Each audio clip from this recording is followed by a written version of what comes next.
잠깐 기도하고 말씀 보겠습니다.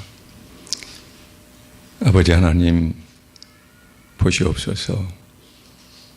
세상 생업 현장에서 힘들고 어렵게 한 주간 보내고 위로받고 하나님 주시는 새 힘으로 무장하고자 이 자리에 와 있습니다. 우리의 부족과 흠 용서하시고 온전히 흩어진 마음, 하나님 기록된 말씀에 집중할 수 있도록 하나님 도와주시옵소서.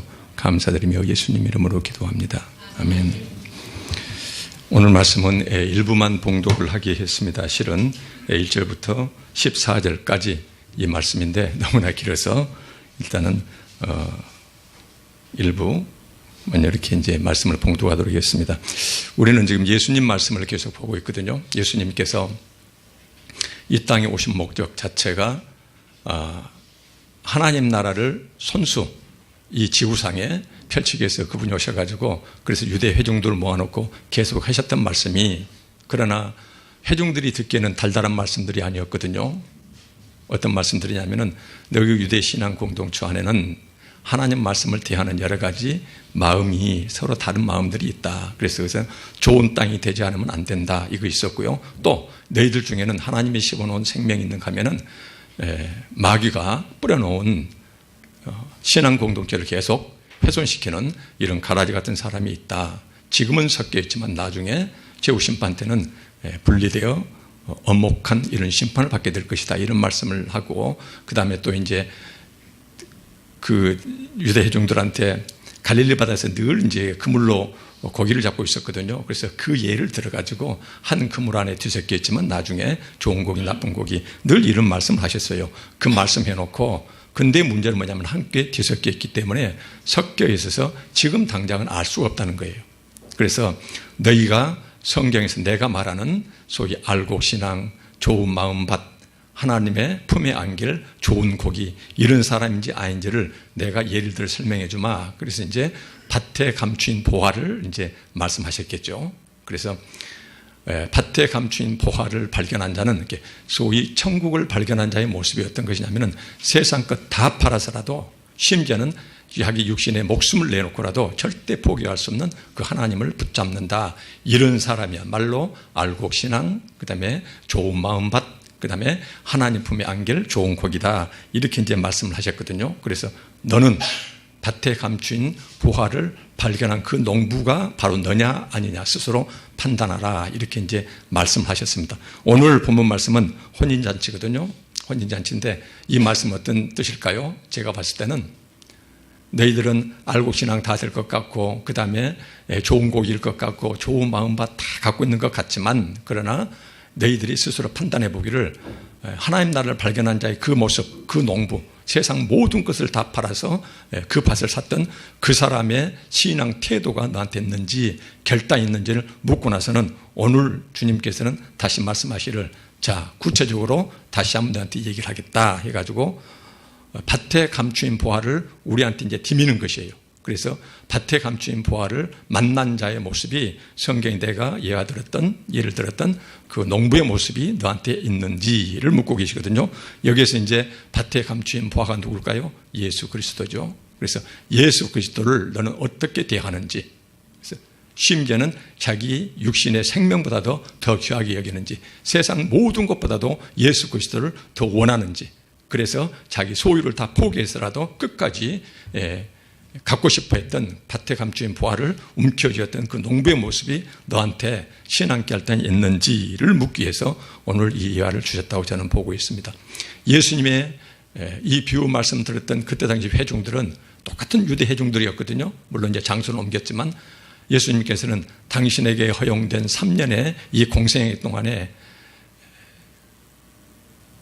신앙 그 공동체에서 보면은 그 유대 민족들을 영적으로 온전히 이끌지 못하는 임자 없는, 말하자면 이 흩어진 가축 같은 이런 그때 당시에 불쌍한 이 유대 민중들에게, 회중들에게 어떻게 하면은 당신이 살아계시는 동안에 하나님 나라를 잘 지어날 것인가, 이제 그런 차원에서 가시는 곳마다 병자 고치시면서 하나님 나라를 이렇게 선포하셨거든요. 오늘 또 이것이 또 하나님 나라에 이제 관련된 그런 말씀이거든요.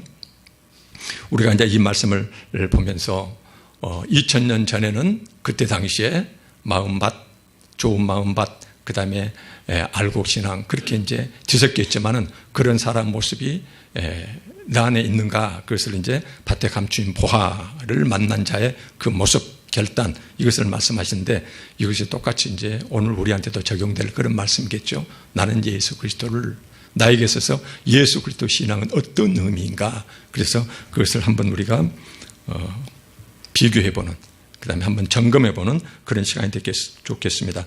22장, 여기 이제 본문으로 들어가겠습니다. 예수님께서 다시 비유로 대답하여 이르시되, 여기서 비유, 이때 당시에 이제 그 비유라는 용어 자체가 의미가 어떤 의미냐면요, 그때 당시에 이 말씀을 듣고 있는 유대 회중들이 일상 삶 가운데서 어느 때나 자기가 체험했던 것들이 아주 익숙한 상황입니다. 그래서 이 익숙한 상황, 날마다 체험하는 이것을, 세상 일을 가지고 뭐냐면 아직 알려지지 않는 영적 신비, 영적 진리, 이것을 둘을 딱 비교해 가지고 이제 설명할 때 이것을 이제 비유라는 단어를 쓰고 있거든요. 그래서 항상 보면은 이런 비유 같은 경우를 이단처럼 이상하게 푸는 것이 아니고 그야말로 상식적이고 날마다 부딪히는, 자기들 체험하는 그런 상황이에요.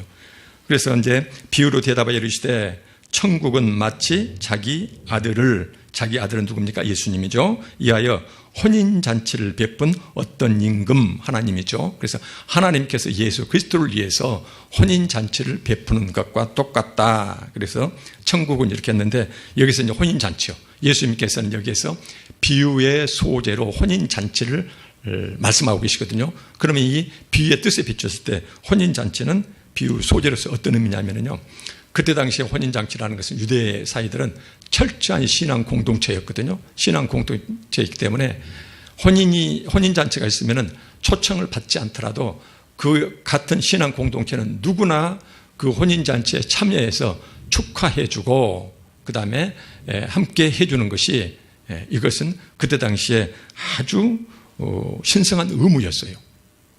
그래서 혼인잔치, 그러면 이 말을 들었을 그때 유대 회중들은 혼인잔치 그러면 나는 당연히 가야 될 그 자리 빠지면 안 되거든요. 그래서 그때 당시 혼인잔치라는 것은 유대 사회에서는 신앙 공동체에 전부 다 참여한다는 것. 둘째, 만약 신부가 혼숙감이 부족하면은 신앙 공동체에서 우리 같으면 각출을 한다 할지 해가지고 그 부족한 혼숙감을 그 신부를 위해서 도와주는 것까지 포함되는, 그래서 철저한 신앙 공동체였거든요. 그래서 우리가 오늘날 쓰고 있는 가족 개념하고 히브리 단어에 나오는 가족, 종족 개념은 전혀 틀려요. 여기는 아주 대가족제도, 아니면은 한 신앙 공동체 전체가 똘똘 뭉쳐서 한 형제처럼 이렇게 살아가는 사이였거든요. 그래서 이제 여기서 혼인잔치 말 들었을 때 유대 회중들은 혼인잔치라면 초청받는다면 나는 응당 가야 될 자리, 신성한 의무거든요. 빠지면 절대 안 되는 자리거든요. 이렇게 이제 받아들였을 거라고요. 또 하나는 뭐냐면 이제 종교적 의미거든요. 성경에서 혼인잔치는 어떤 의미냐? 구약에서 혼인잔치는 이렇게 봅니다. 하나님께서 당신 백성과 철저히 사랑의 관계예요.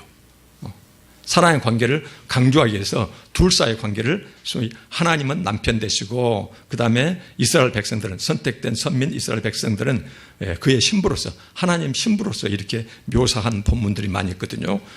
이사야 54장 5절에 너를 지으신 이가 네 남편, 그래서 이스라엘 백성을 창조하신 하나님이 바로 너희 남편이시다 이렇게 말씀하시고, 예레미야 3장 1절 똑같이 이제 예언서죠. 나는 너의 남편임이라 이렇게 하나님께서 말씀하셨거든요. 호세아 똑같은 예언서죠.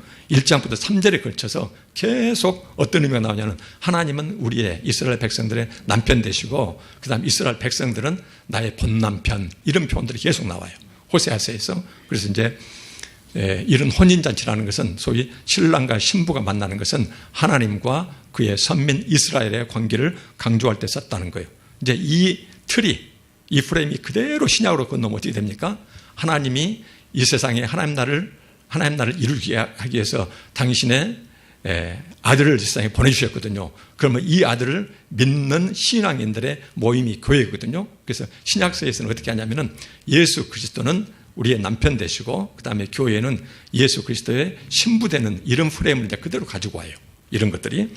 그래서 이제 여기에서는 이제 이런 게 되겠죠. 혼인잔치. 그래서 이제 여기에서 예수님께 말씀하신 혼인잔치는 나는 하나님 대신 이 땅에 내려온 너희의 구원자. 그래서 나를 믿고 너희들은 응당 혼인잔치에 당연한 신성한 의무로서 참여할 너희들은 이 하나님 나라에 당연히 들어야 될 사람.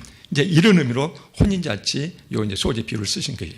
혼인잔치는 그때 신앙 공동체는 누구도 빠져서는 안 될, 다 참여해야 될 신성한 의무였다. 그래서 요즘 우리하고 틀리거든요. 요즘은 친한 사람들을 선택해서 초청하는데 그렇지 않습니다. 여기서 청했다 그러는데 그때 당시의 역사 기록 이렇게 이제 보면은요, 청함을 받지 않더라도 그 공동체 사람은 무조건 그 결혼식에 전부 다 참석하는 것이 아주 당연한 의무였어요.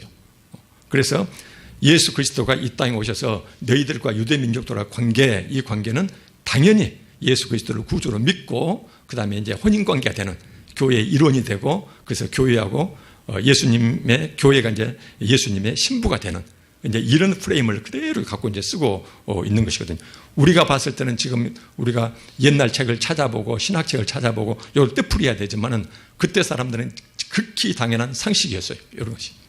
그래서 이제 여기에서 이제 우리가 참고적으로 눈여겨봐야 될 것이 있는데요. 구약 성경에서 하나님이 남편 되시고 그의 신부가 이스라엘 백성이다. 이것이 어디에 집중적으로 나타나냐면요. 신랑과 신부 이 사이에 어떤 것도 끼면 안 되거든요. 둘이는 이 세상 끝에서는 아주 최고로 귀중한 존재예요. 그래서 만약 세상의 재물 때문에, 세상의 명예 때문에 신랑과 신부를 예를 들면 포기하고 그걸 취한다. 이것은 우상숭배랑 똑같은 것이거든요. 그래서 하나님이 이스라엘 백성들과 관계에서 혼인관계로 비유를 말씀하실 때는 어쩔 때 쓰냐면은 이스라엘 백성들이 하나님보다도 세상 것을 더 사랑해가지고 우상숭배에 빠졌을 때 이걸 경고하시기 위해서 너와 나 사이는 이렇게 나는 내 남편이다, 너는 내 신부가 아내다, 이걸 강조하시는 것이 구약성경에서 보면은 예언서에 집중적으로 나타나거든요. 예언서가 바로 뭐냐면은 타락한 이스라엘 백성들아 돌아오라, 그렇지 않으면 너희들 멸망한다, 이 말씀이 집중적으로 이제 선포되는 것이 예언서인데, 예언서 속에서 계속 하나님이 두 관계를 말씀하실 때 혼인관계를 말씀하세요. 여기도 똑같습니다. 예수 그리스도께서 여기서 너희와 나의 관계는 혼인관계여야 되는데, 그래서 너희들이 내 품에 들어오겠는가? 그래서 그렇지 않다는 것이거든요. 이제 그것이 이제 줄로 쭉 나옵니다. 그래서 이제 여기서 예수님이 말씀하신 혼인잔치의 초청, 이 프레임은 그때 당시 사람들은 응당 가야 될 것. 그래서 예수 그리스도가 하나님 나라를 이제 이루기 위해서 이 땅에 오셨다. 그러면 나는 선민으로서 응당 이 잔치에 참여해야 될 사람, 그 하나님 나라 백성으로서 당연히 포함될 사람, 예수 그리스도를 메시아로 당연히 받아야 될 사람, 이것이 이제 전제되어 있는 것이거든요. 근데 이제 어떻게 나옵니까? 3절에 보니까는 그 종들을 보내어 그 청한 사람들을 혼인잔치에 오라 하였더니 오기를 싫어하거늘. 당연히 와야 되거든요. 근데 예수님께서 이 말씀하신 건 뭐예요? 메시아로 오셨는데 그들은 전부 다 예수님을 거부했거든요. 그래서 다시 한 말씀드리면은 소재로 사용되고 있는 이 프레임에서는 너희들은 당연한 의무, 근데 너희들은 난 또 오지 않았다. 4절을 보니까는 다시 다른 종들을 보내며 이르되 청한 사람들의 이르기를 내가 오찬을 준비하되 쭉쭉쭉 갖췄으니 혼인잔치에 오소서 하고 다시 종들을 보냈더니 5절이 어떻습니까? 그들이 돌아보지도 않고 구원자로 이 땅에 오신 예수 그리스도를 세상에 어떻게 대했는가를, 예수님이 어떻게 대할 것인가를 예수님이 그대로 당신 경우를 지금 말씀하고 계신 거예요. 한 사람은 자기 밭으로, 한 사람은 자기 사업하러 가고 그 남은 자들은 종들을 잡아 모욕하고 죽이니. 이 땅에 예수 그리스도 오셨을 때요, 그때 당시 2000년 전에 유대 선민이라는 하나님 선택된 백성이라는 그 사람들이 예수 그리스도를 어떻게 대할 것인가를 예수님께서 직접 말씀하시거든요. 다가온 천국이었어요. 다가온 천국이었고, 그 다음에 여기서 보면은 지금 다시 한 말씀드리면은, 자, 밭에서 보화를 발견한 그 농부는 세상 것 모든 것 포기하더라도 그 보화를 움켜쥐었다. 그 보화가 바로 누구냐면은 천국이다. 천국 하나님 나라를 이루기 위해서 바로 내가 메시아로 이 땅에 왔다. 그래서 너희들이 만약 내가 말했을 때는 이제 구체적으로 자신한테 적용이 안 되니까 알곡신앙, 그 다음에 좋은 고기, 그 다음에 좋은 땅, 그 다음에 보화를 발견한 농부의 그 아름다운 모습, 그 모습은 전부 다 나무 이해였거든요. 근데 너는 어쩌냐? 그래서 땅에 감추인 보화로서 내가 바로 이 땅에 하나님 나라를 이룰 메시아다 했는데, 여기서는 그 사람들은 결국은 다가온 밭에 감추인 보화를 들이밀었는데 그 보화를 가치를 알아보지 못하고 어쩝니까? 돌아보지도 않고, 그 다음에 한 사람은 밭으로, 한 사람은 자기 사바로 그렇게 세상 가운데서 썩어 없어질 것을 그것에 가득 차가지고 결국은 등 돌리고 다 떠나버렸다 이 말이거든요. 이 말은 바로 뭐일까요? 내가 앞에 비유로 들었던 밭에 감추인 보화를 그렇게 취했던 그 농부의 모습은 너희들한테 전혀 발견할 수가 없다 그 말이거든요. 이것을 이제 강조하시면서 잡아 모욕하고 죽이니, 그때 당시에 유대 땅에 그렇게 성경에 능통하다든 하나님 신앙에 그렇게 높은 수준에 있었다든 그때 당시에 종교 귀족들, 그 다음에 종교 지도자들, 이런 사람들이 제사장, 사두개인, 바리새인 이런 사람들이 결국은 어떻습니까? 예수 그리스도를 잡아 죽이죠. 이제 그것을 지금으로부터 불과 몇 년 되면은 일어날 일을 지금 주님께서 미리 말씀하고 계시거든요. 그래서 7절에 보니까는 임금이 노하여 군대를 보내어 그 살인한 자들을 진멸하고 그 동네를 불사르고 불살랐다 이렇게 나오거든요. 이 말씀은 예수님이 이 말씀하신 정확히 한 40년, 약 40년 정도 지나면은 주후 70년에 로마에 의해서 예루살렘이 철저히 파괴되거든요. 지금 그 사실을 40년 후에 닥칠 일을 지금 주님께서 말씀하고 계시는 거거든요. 이에 종들에게 이르되 혼인잔치는 준비되었으나 청한 사람들은 합당하지 아니하니, 여기서 이미 청했던 사람들 어떤 사람들입니까? 그때 당시에 종교 지도자들이요, 하나님 신앙에 밝았던 사람들이요. 그래서 제사장들, 그 다음에 레위인들, 사두개인들, 그 다음에 일반 평민들을 종교 지도했던 바리새인들, 이런 사람들을 청했는데 이런 사람들은 어떤 사람들이었어요? 지혜로운 자들이었거든요. 그 다음에 아주 능력 있는 사람들이었거든요. 그 다음에 문벌 좋은 자들이었거든요. 세상에서 유명세를 타고 있는 이런 사람들이었거든요. 이런 사람들이 전부 다 등 돌리고 관심도 갖지 않으니까는, 그래서 9절에 네 거리길에 가서 사람을 만나는 대로 혼인잔치에 청하여 오라 하는데 종들이 길에 나가 악한 자나 선한 자나 만나는 대로 모두 데려오니 혼인잔치 손님들이 가득했다. 이제 이렇게 나오거든요. 여기에서 길거리 가서 악한 자나 선한 자나 막 이제 길거리에서 초청했다는 누굽니까? 유대 백성, 선민들이 아니고 이방인들을 말하겠죠. 예수 그리스도를 구주로 믿는 이방인들이요. 이런 사람들이 결국은 새로운 천국의 주인이 되어 간다, 이런 말씀드리거든요. 그래서 이제 악한 자나 선한 자나, 이것은 이방인들이 주 예수 그리스도의 잔치에 참여해서 교회를 이루고 예수님의 신부가 되는 교회의 일원이 된다, 지금 그런 말씀드립니다. 누가복음 14장 21절에서는 똑같은 이 비유를 가지고 구체적으로 풀어쓰고 있거든요. 악한 자나 선한 자나 길거리에서 아무나 데려왔다. 근데 구체적으로 어떻게 되냐면은 가난한 자들, 몸 불편한 자들, 맹인들, 저는 자들을 데려왔다. 그래서 그때 사회에서 행세를 하고 그 사회의 주류 세력된 사람들은 전부 다 예수님께 등 돌리고 떠나갔지만은 이 사회에서 제대로 사람 받지 못하고 이런 혼인잔치에 제대로 초청받지 못할 이런 변두리 사람들이 전부 다 이런 사람들이 예수 그리스도를 구주로 믿고 선택받는 된다, 이제 이런 말씀드리거든요.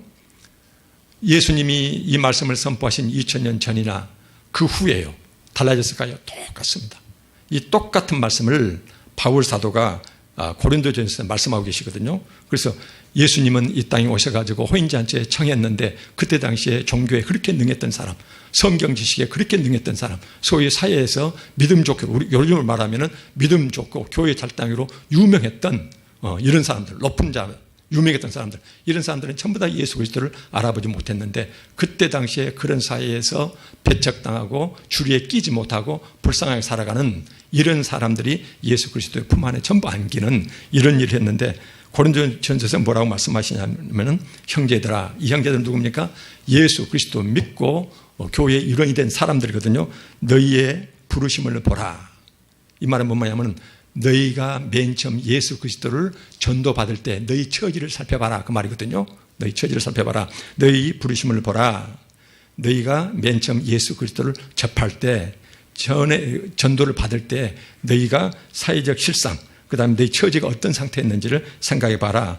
육체를 따라, 이 말은 뭐냐면은 인간적으로 볼 때 여러분 중에 지혜로운 자가 많지 않았다. 능한 자, 능력 있는 자, 강하게 능력 있는 자가 많지 않았으며 문벌 좋은 자, 유명한 가문의 사람들 중에 너희들은 별로 없었다. 그 말이거든요. 그렇다. 그러면서 27절에 뭐라 하면은 그러나 하나님께서는 세상에 미련한 것들을 택하사, 지혜로운 자의 정반대 미련한 것들을 택하사 지혜 있는 자들을 부끄럽게 하려 하시고 세상에 약한 자들이요, 강하고 능력 있는 자, 정반대편에 있는 이런 세상의 약한 자들, 세상의 약한 사람들을 택하사 강한 자들을 부끄럽게 하려 하시려고, 그래서 세상 가운데 선택한 자들은 지혜로운 자, 강력하고 능력 있는 자, 그 다음에 문벌 좋은 자가 아니고 여기서 보면은 미련한 자, 세상의 약한 자들을 택했다. 그러면서 문벌 좋은 자하고 이제 대비되는 말씀으로 28절에 하나님께서 세상에 천한 것들,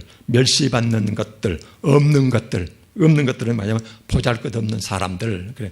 천하고 멸시받고 보잘것없는 사람들, 이런 사람들이 전부 다 예수 그리스도를 믿고 그 다음에 교회의 일원이 되고 혼인잔치에 초청을 받게 되고 예수 그리스도를 구주로 모시고 그 생명이 영원한 세계로, 하나님 나라로 가는 이런 복을 받았다, 이런 말씀이거든요.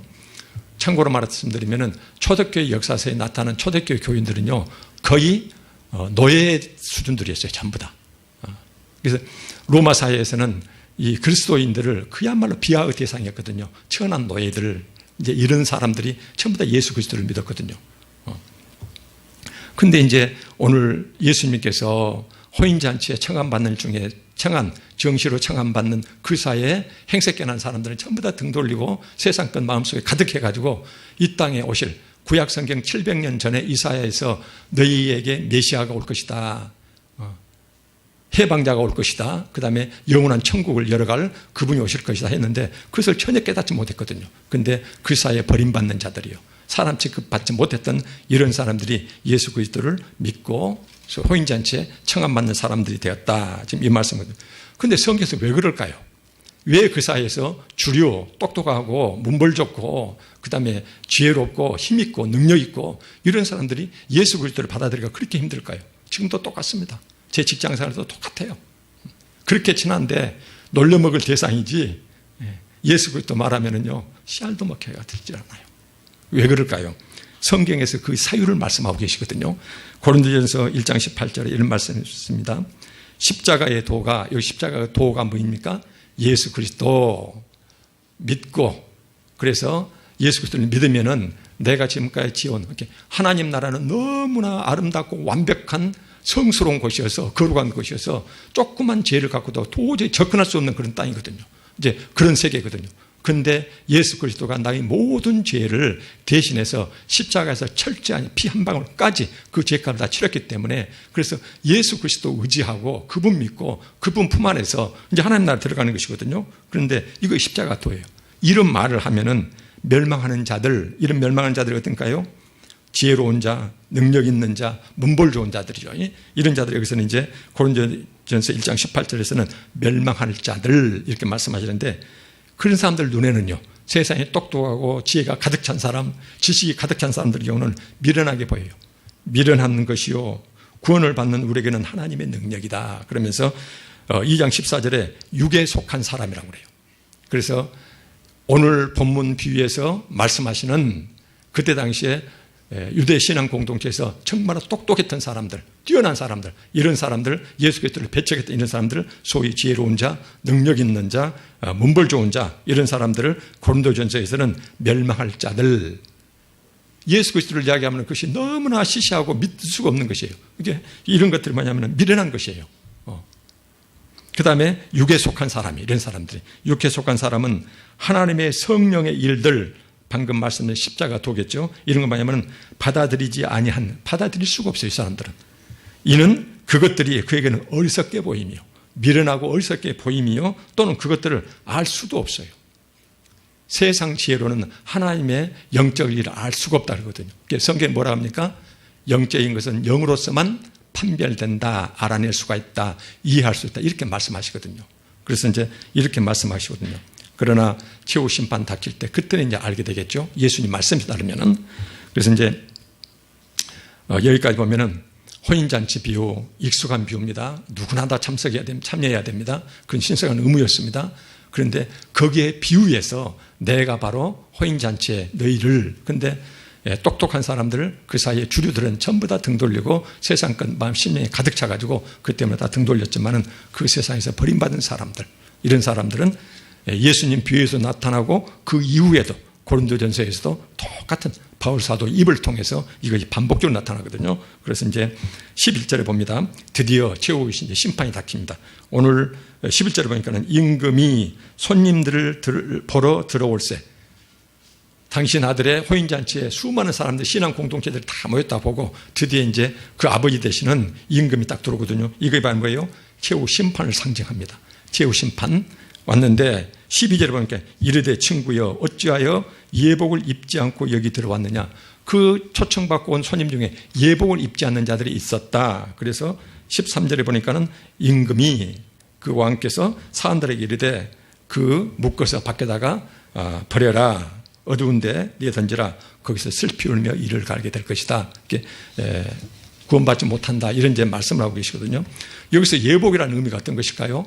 이제 학자에 따라서 이것이 이제 여러 가지 크게 보면 한 두 가지 정도로 해석이 갈리는데요. 그러나 가장 합당한 것은 바로 뭐냐면은 일단은 호인잔치에 참석했으면은 예수 그리스도를 믿고 내가 회개하고 예수 그리스도를 나의 구주로 받아들였다는 것이거든요. 그래서 호인잔치에 참여하는 것은 이제 결국은 예수 그리스도를 신랑으로 모시는 신부 입장, 교인이 됐거든요. 그래서 회개하고 믿음으로 구원받는, 칭의를 받는 이런 상태를 말해요. 근데 예복은 뭘까요? 이렇게 예수 그리스도를 믿고 의롭게 된 자는 반드시 자기 삶으로 의로운 삶을 살아가야 돼요. 다시 한번 강조드리면 뭐냐면은 성경 어디에서도 모든 하나님의 말씀을 하나도 빠지지 말고 전부 다 너희들은 순종해야 된다. 이런 말씀은 없어요. 힘써서. 그래서 내가 변화되어 가지고 하나님 말씀에 순종하면서 사랑과 공의를 정의를 해서 주변에 불쌍한 사람한테 이런 손을 펼친다. 그것도 내 힘으로 되는 것이 아니라고 그러거든요. 내 안에 성령께서 오셔가지고 나로 하여금 행케한다. 항상 그렇게 나와요. 이런 것들이. 그래서 예수 그리스도를 믿고 호인잔치에 참여했으면은 그러면은 네 삶이 변해야 된다는 거예요. 그 삶이 어떤 변이에요? 아름답게 의롭게 변해야 된다는 것이에요. 그 의가 뭐예요? 우리가 수차례 보고 있지만은 내 주변에 살아가는 신앙 공동체에 대해서 공의롭고 의롭게 그 다음에 사랑으로 가난한 자를 보살펴야 된다는 것이거든요. 단 한 사람이라도요. 천하보다 한 생명이 더 귀중하기 때문에 예수님이 계속 이것을 좀 성경 강조하고 계시거든요. 그래서 여기서 예복이라는 것은 바로 뭐냐면은 일단 호인잔치에 왔으면은 네 삶의 변화가 된 자냐 안 된다냐. 그래서 여기에 왔는데 예복을 입지 않는 자, 이 말은 뭐냐면은 겉모습 신앙 가지고 있지만은 삶으로 전혀 하나님 말씀에 순종하지 아니한 자, 내 안에 성령이 계시고 내 안에 예수님이 주인 되셔가지고 내 손과 발이 좀씩 변해가지고 선을 베푸는 이런 삶의 흔적이 전혀 없는 자를 예복 입지 않는 자. 그래서 겉모습 신앙 가지고는 우리가 구원받는 것이 아니다. 이것을 강조하고 계시고요. 그래서 14절에 이제 종결점으로 여기서 결론을 말씀하시거든요. 혼인잔치 청함은 많이 받되 예복 입지 않는 자는 버림받을 것이다. 그러면서 청함을 받는 자는 받은 자는 많되 우리처럼 하나님 나라에 부르심 받는 초청받는 사람은 호인잔치에 초청받는 사람들은 많되 택함을 입는 자는 많다. 즉 많지 않다. 적다. 그러거든요. 예수님이 똑같은 말씀하셨죠. 너희들이 걸어가는 신앙길은 넓은 문이 아니고 좁은 길, 좁은 문이다. 이런 말씀하시죠. 똑같은 말씀하십니다. 그래서 이제 여기에서 하나님께서는 혼인잔치에 우리를 초청하시는데 세상에 똑똑한 사람들, 그래서 문벌이 좋고 유명한 가문의 사람들, 이제 세상도 유명하다 그 말이죠. 머릿속에 세상 지혜와 지식이 가득 찬 사람들, 그 다음에 강력한 세상에서 승리할 수 있는 능력을 갖고 있는 자, 이런 사람들은 예수 그리스도를 우리가 전도할 때 그들의 태도가 어떤가요? 여기서 똑같이 말씀하시거든요. 그 다음에 이런 것을 보면서 우리가 이 자리에 앉아 있는 것이 얼마나 실은 우리가 영적으로 판단한다면요, 얼마나 우리가 큰 복을 받고 있는지 이렇게 이제 생각을 해야 되겠죠. 그래서 초청에 응해서 이 자리에 와 있는, 호인잔치에 와 있는 것하고 우리는 또 하나 있는데 반드시 예복을 입어야 되는데 예수 그리스도를 믿는다고 그러면은 예수 그리스도의 살한, 3년 동안의 공생의 삶을 우리가 그대로 순종해서 이 세상 가운데 조금이라도 선한 삶을 살아드리는 것. 그래서 내가 하나님께 공 쌓는 것이 아니고 나의 조그만 이런 노력 때문에 어디든가 배고픈 형제가, 추위했던 형제가 배고픔이 좀 면해지고 추위가 좀 덜 탄다면 그 자체, 그 사람 고통이 경감되는 것 자체가 기쁜 거예요. 그 다음에 그것을 바라보실 주님이, 하나님이 기뻐하시는 것 자체가 기쁜 것이에요. 이런 차원에서 예복 입지 않는 것. 그래서 이제 이것을 강조하는 이유가 있습니다. 요즘 현대 신학으로 오고 그 다음에 신앙생활 올수록 예수 그리스도를 구주로 믿고 우리가 의롭다 칭함받는 것하고 그 다음에 이제 하나님 말씀대로 우리가 세상 가운데서 선하게 살아가는 것, 성화되는 것, 이것을 자꾸 분리해서 보고 있거든요. 그래서 행위로 구원받지 못한다. 이걸 너무나 강조해가지고, 근데 다시 한번 말씀드리면요, 유명 신학자랄지 이런 사람들은 절대로 분리하지 않아요. 몇 가지만 간단히 말씀드릴게요. 여기서는 마찬가지거든요. 이 예복을 입지 않는 자는 겉모습 신앙하고 삶으로서 하나님 말씀에 순종하고 별개로 산 사람을 얘기를 해요. 근데 이런 사람들에서 어떻게 얘기하냐면은, 그 유명한 이제 로이드 존스하고 그 다음에 이제 프린스턴 대학에 이제 그 핫쥐라는 유명한 그 조직신학자가 있거든요. 이 사람이었는데 현대 교회를 바라보고, 미국 교회도 마찬가지입니다. 바라보면서 뭐라고 했냐면은 예수 믿고 의롭게 되었다. 예수 믿고 우리는 구원받게 되었다. 이것하고 그 후에 의로운 삶, 성화, 이렇게 칭의와 성화를 분리해서 성경을 보는 것만큼 성경을 더 이상 잘못 보는 법은 없다. 그렇게 얘기를 해요. 절대로 의롭게 되는 것하고 그 다음에 그 삶이 조금이라도 선하게 변한 것하고 이것을 분리해서 볼 수가 없다. 그래서 그렇게 보는 것은 성경을 철저히 잘못 해석하고 있는 것이다. 이런 얘기를 했었고요. 그 다음에 이제 우리가 장로교회는 칼빈 교리를 따라서 세상을 판단을 하거든요. 그래서 어떻게 합니까? 계속 칼빈 가지고 얘기를 해요. 근데 칼빈은 그 많은 책 중에서 부분에서는 그렇게 강조하는 경우가 있어요. 근데 칼빈은 어떤 이야기를 하냐면요. 우리가 행위로 예수 그리스도 보혈 그 능력으로 우리가 의롭게 되고 구원의 반열에 들어왔지만, 그래서 행위로 우리가 의롭게 된 것은 아니었다. 그러나 행위 없이 의롭게 될 수가 없다라고 그래요. 우리 삶의 변화 없이 우리가 의롭게 될 수가 없다. 칼빈도 똑같이 이야기하거든요. 그러니까는 자꾸 여기에 모여든 회중들의 그 정서 수준에 영합하기 위해서 계속 쉬운 것만 해가지고 그런 이야기를 이렇게 말하자면 조작하듯이 하고 있거든요. 근데 절대 그렇지가 않아요. 절대. 그래서 이런 모습을 보면은요, 한국의 모 신학대학 교수입니다. 그 사람은 상당히 용기가 있는 분입니다. 그분이 이런 말을 해요. 현대 한국교회 교인들의 모습은 착한 행실로 하나님을 세상 가운데 증거하는 것이 아니라 교회 내 스스로의 부도덕성 때문에 세상에다가 하나님은 믿을 신이 아니다. 이것을 계속 증거하고 있는 모습이다. 라고 이렇게 토로를 해요. 그래서 오늘 보면은 초청장치에 초청을 받았지만, 일단은 겉모습 신앙 갖췄지만은 그 자리에 와 있지만 반드시 우리는 예복을 입어야 되는데, 그 예복이라는 것은 뭐예요? 부족하고 흠이 많다 하더라도 주님께서 원하는 그의 삶의 모습을 계속 내가 변해가려고 노력하는 것, 조금이라도요. 이게 절대 하나님한테 쌓는 공은 아니지만은 주님이 원하시니까 우리는 그렇게 해드려야 된다. 이렇게 보면 되겠어요. 그래서 이제 요약해서 말씀을 맺겠습니다. 오늘 예수님 호인잔치에 초대받아 자리에 간 그 사람들, 그 다음에 예복까지 입은 사람들, 이 사람들은 우리가 지금까지 쭉 예수님의 비유 말씀을 봤는데 어떤 사람들이에요? 소위 하나님 말씀에 대해서 간절한 마음으로 말씀을 받고 열매를 맺는 좋은 땅을 갖는 그런 사람일 것이고, 그 다음에 하나님께서 직접 이 자리에 불러내오신 알곡 신앙들이고, 그 다음에 밭에 감추인 진주를 발견하고 그 천국 예수 그리스도를 발견하고는 심지어는 자기 목숨보다도 그 영원한 생명을 더 사모하는 이런 사람, 오늘로 말하면 호인잔치에 초청에 응하고 그 다음에 삶까지 변화된 예복을 입은 이런 사람들을 예수님께서 계속 부르시고 있다는 것이에요. 근데 그때 당시에 대부분 사람들이 그 예수 그리스도의 이 말씀을 배척했다는 것이거든요.